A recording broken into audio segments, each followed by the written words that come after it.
রাজবাড়ী পৌরসভার জেলখানা সংলগ্ন এলাকায় ২২ বছর বয়সী শাওন শেখ দিনরাত হুইল চেয়ারে বসে বিক্রির মাধ্যমে সংসার চালাচ্ছেন। অজানা রোগে আক্রান্ত হয়ে শাওন এখন নিজের পা দিয়ে চলাফেরা করতে পারছেন না, তবুও ভিক্ষা না করে নিজের হুইল চেয়ারকেই বানিয়েছেন উপার্জনের উৎস। প্রতি সকালে শাওনের বাবা তাকে রিকশার পিছনে করে স্কুলের সামনে নিয়ে আসেন। সেখানে রোদ বৃষ্টি উপেক্ষা করে শাওন হুইল চেয়ারে বসে চিপস, চানাচুর, বিস্কিট ও চকলেট বিক্রি করেন। আয় করা টাকায় নিজের ও মায়ের চিকিৎসা এবং ছোট ভাইয়ের খাবারের খরচ চালান। এই যে আমার একটা গাড়ি আছে, এই গাড়ির উপর দিয়ে আস্তে আস্তে করে স্কুলে গিয়ে বেচা কিনা করি।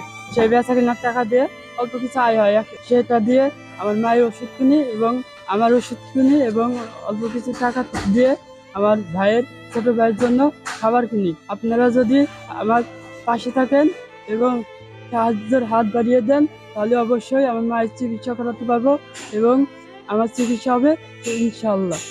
শাওনের মা শাহানা বেগম বলেন, প্রায় ৪ বছর ধরে শাওন হাঁটাচলা করতে পারছেন না। তিনি চান তার ছেলে হেসে খেলে স্বাভাবিক জীবনে ফিরুক। এদিকে ভাতা বন্ধ হওয়ায় আরও সমস্যায় পড়েছেন। আমার ছেলে কারো কাছে হাত পাতে না, কারো কাছে সাহায্য নেয় না। কেউ যদি দেয় তা আমার ছেলে না করে না, আরো হাত বন্ধ করে রাখে, তারা হাতে দেয়। কেউ যদি দেয় আমার বাচ্চাটা নেয় নিয়ে ওষুধ কেনে, তারা ওষুধ কেনে, মার জন্য ওষুধ আনে। একটা প্রতিবন্ধী কার্ড করা হয়েছিল, কিছু ভাতা পাইতো সরকার থেকে, ওইটা 5 আগস্টের পরে ওটা বন্ধ হয়ে গেছে। আপনাদের 10 জনের যদি সহযোগিতা পাতাম, তাহলে আমি মনে হয় ছেলেটার একটু সুস্থ দেখতে পারতাম। রাজবাড়ী জেলা সমাজসেবা কার্যালয়ের উপপরিচালক বলেন, ভাতা কার্যক্রম বন্ধ হয়নি।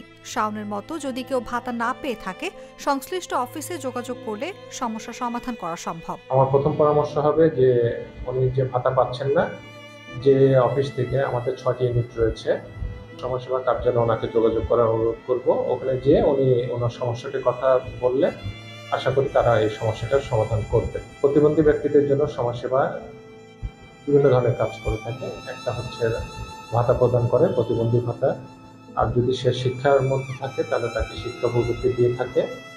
শাওনের মতো অদম্য যুবকরা প্রমাণ করেছেন যে শারীরিক প্রতিবন্ধকতা ও দারিদ্রতা তাদের মনোবল দমাতে পারে না, তবে চিকিৎসা ও সামাজিক সহায়তা তাদের স্বাভাবিক জীবনে ফিরতে বড় ভূমিকা রাখে।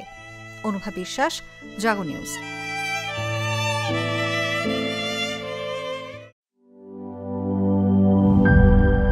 বান্ডেল থাকলে প্রতি সেনমানিতে টাকা বাঁচবে।